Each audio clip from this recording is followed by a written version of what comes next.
ভান্ডেশ্বর শিব আছে, ওই শিবটা ছিল বিভাণ্ড মুনি। সেই কালা পাহাড়ের প্রকৃতির নিদর্শন কিন্তু এখানে এলেও আপনারা দেখতে পাবেন। এই ধারে 1000 বিঘে সম্পত্তি আছে, পেছন দিকে ওই 1000 বিঘে সম্পত্তি আজ থেকে ওই গোপালের নামেই খাজনাটা খরচা হবে।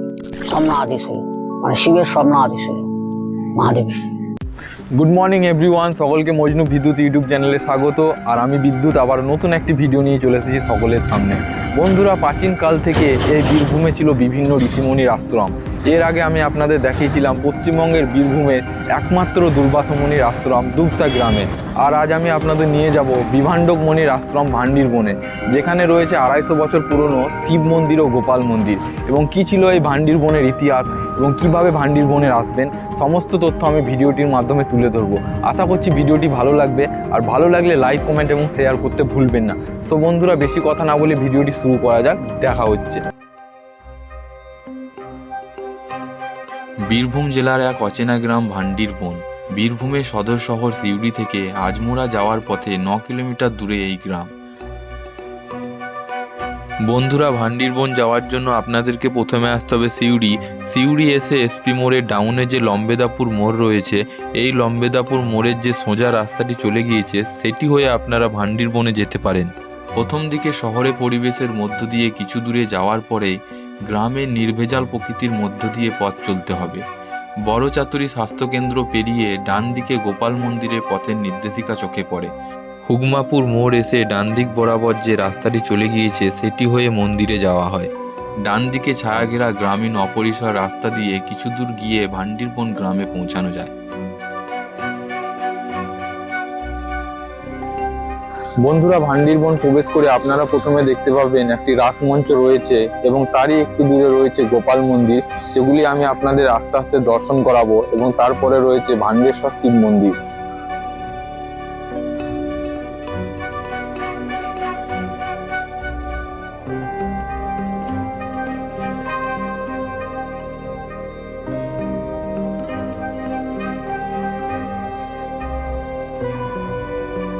বন্ধুরা, বীরভূমের ভান্ডির বন থেকে আপনাদের সকলকে স্বাগত। আর আমি চলে এসেছি বীরভূমের ভান্ডির বনে ভান্ডেশ্বর শিব মন্দিরে। আর এখানে রয়েছে ভান্ডেশ্বর শিব, যেখানে আমি আস্তে আস্তে প্রবেশ করব এবং মন্দিরের সমস্ত তথ্য আমি ভিডিওটির মাধ্যমে আপনাদের সামনে তুলে ধরবো।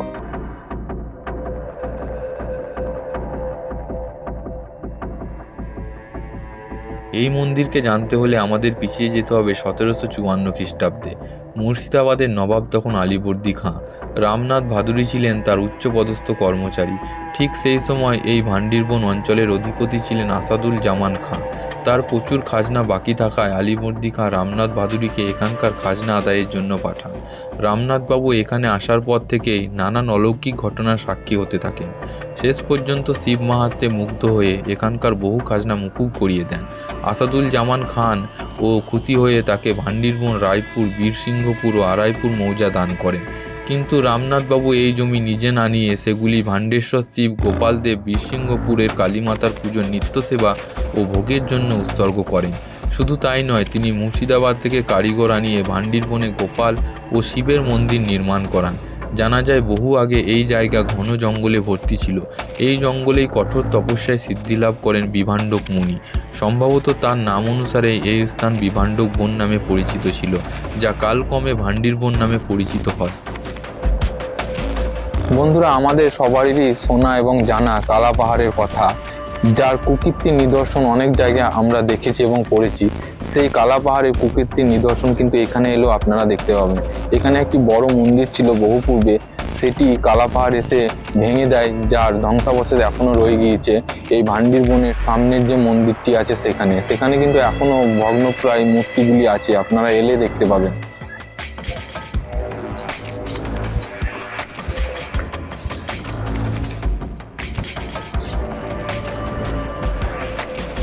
বন্ধুরা, ভান্ডির বন প্রবেশ করেই প্রথমে আপনারা একটা ভাঙা মন্দির দেখতে পারবেন।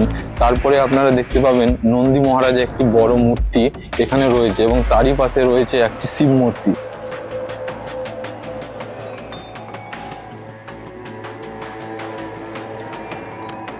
বন্ধুরা, নন্দী মহারাজের পরে আপনারা দেখতে পাবেন একটি শিব মূর্তি সিমেন্টের তৈরি এখানে রয়েছে ভান্ডির বনের ভান্ডেশ্বর শিব মন্দিরের পাশে।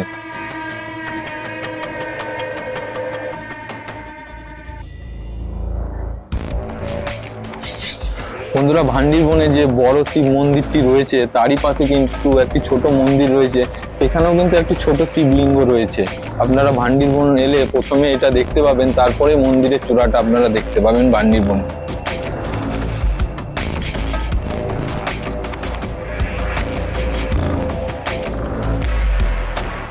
বন্ধুরা, ভান্ডির বনে মূল মন্দিরে প্রবেশ করার প্রথমে আপনাদেরকে কিন্তু এই কুয়োর জলে হাত পা ধুতে হবে। এটাই এখানকার রীতি। এখানে এলে আপনারা দেখতে পাবেন, এখানে লেখাও রয়েছে এই জলে হাত পা ধুয়ে তবেই আপনারা মন্দিরে কিন্তু প্রবেশ করতে পারবেন।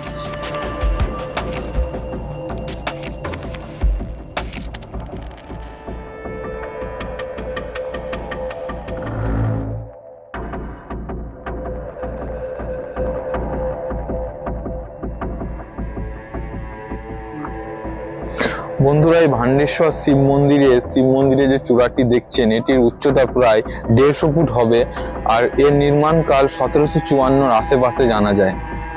বন্ধুরা, ভান্ডির বনের শিব মন্দির থেকে 30 মিটার দূরে রয়েছে গোপাল মন্দির। আমরা এবার সেখানেই যাব এবং আপনাদেরকে গোপাল মন্দিরটি দর্শন করাবো।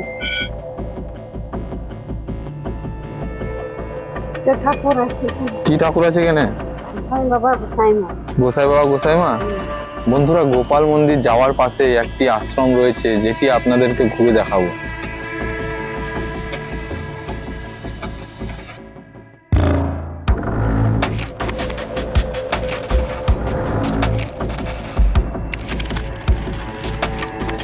বন্ধুরা, এই আশ্রমের ভিতরে রয়েছে বিমলানন্দ সরস্বতীর মূর্তি এবং তার পত্নী দাক্ষায়ণী দেবীর মূর্তি, এবং তার পাশে রয়েছে গৌর নিতাইয়ের একটি বিগ্রহ।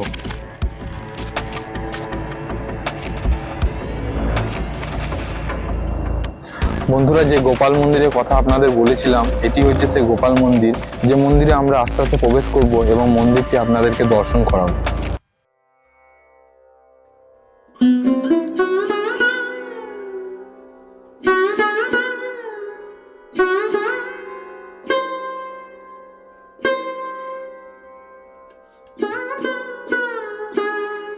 বন্ধুরা, গোপাল মন্দির প্রবেশ করে আপনারা প্রথমে দেখতে পাবেন একটি বহুমূল্য তামাল গাছ, এবং তারই পাশে রয়েছে মাধবী মঞ্চ বলে একটি মঞ্চ, যেখানে এখানকার যত অনুষ্ঠানের কীর্তন গান হয় সব কিন্তু এই মাধবী মঞ্চেই হয়। এবং তারই পাশে রয়েছে নাথ মন্দির, যার ভিতরে রয়েছে গোপালের বিগ্রহ, এবং তার সামনে রয়েছে একটি আটচালা, এবং মন্দিরের পাশে রয়েছে ভোগ রান্না করার ঘর, যেখানে গোপালের নিত্য ভোগ রান্না হয়। এবং সম্পূর্ণ তথ্য আমি ভিডিওটির মাধ্যমে আপনাদের সামনে তুলে ধরবো। আপনারা সঙ্গে থাকুন আর দেখতে থাকুন।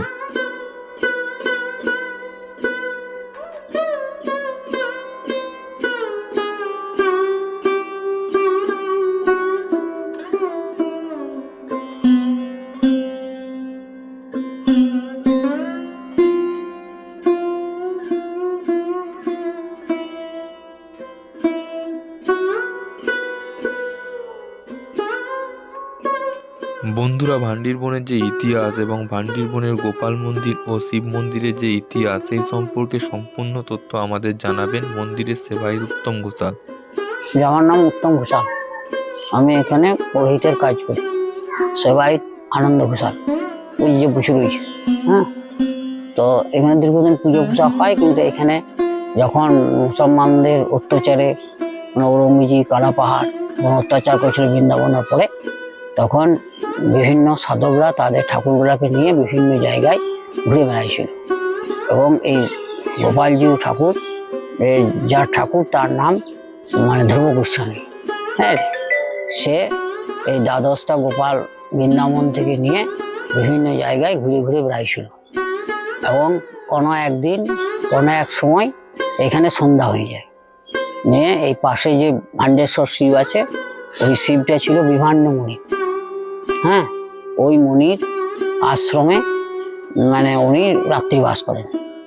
রাত্রিবাস করার পর পরদিন যখন উনি ওই নীলাচলের দিকে চলে যাবে, ওই জগন্নাথদের দিকে যখন চলে যাবে, হ্যাঁ, জগন্নাথ মন্দিরের দিকে যখন চলে যাবেন, তখন এইখানে এই গোপাল থেকে যায়, আত্মগোপন করে ভেটের জঙ্গলে।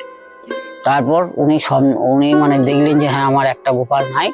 তখন উনি ধ্যান যোগে দেখলেন যে এখানে গোপাল আত্মগোপন করেছে, এবং গোপালকে বললো, তাহলে তুই এখানে থেকে যাবি? তো বলছে হ্যাঁ, আমি এখানে থাকবো, তোরা চলে যা। তো বলছি তাহলে সেবা পুজো কি করে হবে? তো বলছে সেবা পুজো জন্য কয়েকজন ব্রজবাসীকে রেখে যাও। ওরা আপনার ওই ইয়ের দিকে চলে গেল, মানে নীলাচলের দিকে চলে গেল, জগন্নাথ মন্দিরের দিকে। তারপর কয়েকদিন ওই ব্রজবাসীরাই সেবা পুজো গোপালের করলো। তারপর ব্রজবাসীরাও দেখলো যে গুরুদেবের আদেশ বলেই ওরা এখানে পড়ে রয়েছে, কিন্তু ওদেরও খুব অসুবিধা হচ্ছে, মানে ওরা তো বিভিন্ন জায়গায় ঘুরে বেড়ায়। সেইটা গোপাল বুঝতে পারলো যে এদের মনোভাব খুব আমার নিয়ে কষ্ট হচ্ছে। পরদিন একদিন সেবা পুজো করে ওরা উঠে পড়ে এইদিকে নবগ্রাম বলে একটা গ্রাম আছে, নডিয়া বলে একটা গ্রাম আছে, ওই নডিয়াতে একটা শালিগ্রামের এবং নারায়ণ এবং মহাদেবের সেবা করতেন আনন্দ ঘোষালের পূর্বপুরুষ ওই নন্দদুলাল ঘোষাল মহাশয়। উনি সেই কদিন মানে ঠাকুর দর্শন করার জন্যে ভান্ডিমনে আসার সময় হয় নাই। তারপরে উনি মানে ওইখানেই মানে দেখলো যে ইনি তো একটা ব্রাহ্মণ, সৎ ব্রাহ্মণ, অতএব ওই সেই ধর্ম গোস্বামীর শিষ্যরা গোপালকে ওকে দিয়ে বোঝায় লেতুর গোপাল নিয়ে ওরা ওই পাথর চাপুরি জঙ্গলে আত্মগোপন করলো। পাথর চাপুরি জঙ্গলের দিকে চলে গেল। ওদের আর কেউ খবর দিলো না, গোপালের খবর পড়ল, এবং সেখানে ওখানে পুজো সেবা সব কিছু গোপালের ওইখানেই হতো, নিয়ম কারণ সব বলে দিয়েছিল। তারপর দেখলো শিব এবং এই কালী, বিশ্বমপুরে যে কালী মা রয়েছে, ওনার মন খারাপ হয়ে গেল যে আমাদের বিষ্ণু ঠাকুর এলো, তো এখান থেকে চলে গেল, তো মানে কি করে ওনাকে আনা যায়। এইখানে এই মাহালটা তখন এখানে রাজত্ব করতো ওই ঔরঙ্গজেব মানে সিরাজউদ্দৌলা দাদু আলাউদ্দিন খাঁ, মুর্শিদাবাদের নবাব। ওই মুর্শিদাবাদ নবাব তখন বাংলা, বিহার, উড়িষ্যার রাজা ছিল। মানে ওনার দেওয়ান আর কি রামানাথ ভাদুরী, উনি এই তালকটা আদায় করতো, খাজনা আদায় করতো। খাজনা আদায় করে ওই মানে মুর্শিদাবাদে পাঠাইতো। নিয়ে উনি সৎ ব্রাহ্মণ, মানে পূর্ব বাংলার ব্রাহ্মণ। তখন তো ভারতবর্ষ, পাকিস্তান এবং বাংলাদেশ নিয়ে ভারতবর্ষ ছিল, উনি পাকিস্তানের ব্রাহ্মণ। যাই হোক, এবারে ওইটা উনি ওইখান থেকে যেন উনি এখানে থাকতেন, এবং ওনার কাছে সব ব্রাহ্মণ এসে বুঝতো ভালো বুঝু সব লোক। তারপরে ওনার এমনি অসুখ হয়ে যায়, অসুস্থ হয়ে পড়ে। নিয়ে সব বললো তাহলে আমি অসুস্থ হয়ে গেলাম, তাহলে আমি কি করি কি আমার ভালো হবে। তখন ওই ব্রাহ্মণ আছে এখানে যে পাশের গ্রামে খুব ব্রাহ্মণ ছিল, এই বিশ্বঙ্করপুর গ্রামে অনেক ব্রাহ্মণ ছিল। ওই ব্রাহ্মণরা তাকে বললো যে কাজ করো, এখানে আমাদের যে শিব, পাণ্ডেশ্বরের শিব রয়েছে, উনি কিন্তু ওষুধ দিতেন, বুঝলে, সাক্ষাৎ ওষুধ দিত। উনি বলে উনি ওষুধ দেন, পাণ্ডেশ্বরের শিব এবং পাণ্ডার দিকে বলুন, তাহলে আমরা ব্যবস্থা করেছি। পাণ্ডার যারা পুজো করতো শিবে, তাদেরকে মনে করো বললো যে ইনি অসুস্থ হয়ে গেল, তো বলছি ঠিক আছে। ওনাকে ওই নিরামিষ খাওয়ার সময়ে মানে ওকে কাপড় ঢাকা দিয়ে শয়ে দিল, মন্দিরে শয়ে দিল। তখন কিছুদিন মানে 2-3 দিন পরেই স্বপ্ন আদেশ হলো, মানে শিবের স্বপ্ন আদেশ হলো মহাদেবের। মহাদেব বললো যে তোকে তোর অসুখ ভালো হয়ে যাবে, আমি ওষুধ দেবো, তবে তোকে আমার একটা আদেশ পালন করতে হবে। তো বলছি আমি কি করে আদেশ পালন করবো? দেবাজ্ঞা মানুষের পক্ষে সম্ভব হবে কি? বলছে হ্যাঁ হবে, মানুষের পক্ষে সম্ভব হবে। বলি কি হবে? বলছে যে গোপাল এখানে যে ধর্ম গোস্বামী যে গোপালটা এনেছিল ভান্ডির মনে, সেই গোপালটা এখন নডিয়াতে রয়েছে, তো ওকে এনে এইখানে প্রতিষ্ঠা করে দেয় আমাদের শিব এবং মা কালীর মধ্যেখানে। এই শিব আছে দেখবে, আর মা কালী পেছনে আছে, এই আগে আছে, শিব পেছনে আছে, এখানে গোপাল। উনি বললেন ঠিক আছে, ওনাকে ওষুধ দিল। আর শিবটাও তো ওষুধও দিত, কিন্তু এখন তো সবাই ধ্যানস্থ হয়েছে না, এখন সবাই এখানে প্রণাম করে যে আর যেখানে চলে ভ্যালোর, চেন্নাই চলে গেছিল। যাই হোক, তারপরে উনি সুস্থ হলেন, এবং সুস্থ হয়ে উনি মানে ওনার টাকা যত রোজগার করেছিলেন, উনি কিন্তু বিয়ে করেন নাই, বিয়ে করেই তো গন্ডগোল, বিয়ে টিয়ে করেন নাই। উনি এই মন্দির তৈরি করেন, এই মন্দিরটা শিব মন্দির, উনি তৈরি করে দিলেন। ওই গোপালকে এনে এখানে প্রতিষ্ঠা করলেন। ওই ওদের পূর্বপুরুষ দিকে নিয়ে ওই নন্দদুলালের বংশধরকে নিয়ে তারা পুজো পাঠ করত।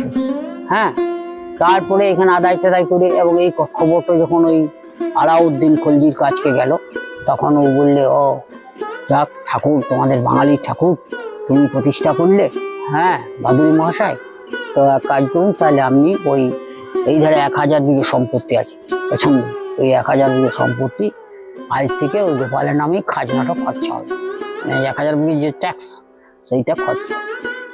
উনি ওই 1000 বিঘে সম্পত্তি নিষ্কর দিল ঠাকুরকে, কিন্তু এখন তো নাই, যাক দিল।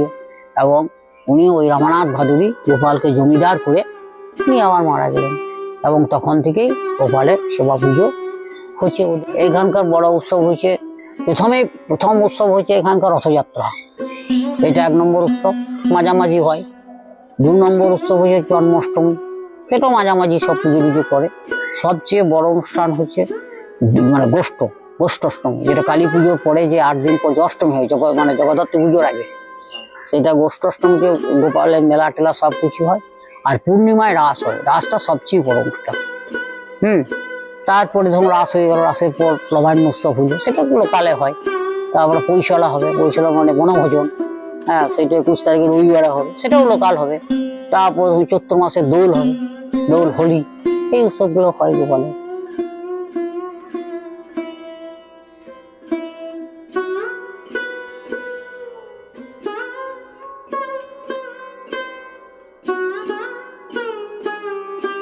বন্ধুরা, এখানে একটা কথা আপনাদের বলে রাখি, আপনারা যদি ভান্ডির বনের গোপাল মন্দির এবং শিব মন্দির দর্শন করতে এসে থাকার পরিকল্পনা করছেন, তাহলে কিন্তু আপনাদের থাকার জন্য নিকটবর্তী সিউড়িতে হোটেল এবং লজ পেয়ে যাবেন। এছাড়া এখানে কিন্তু থাকার রাত্রিবাসের কোনো ব্যবস্থা নেই।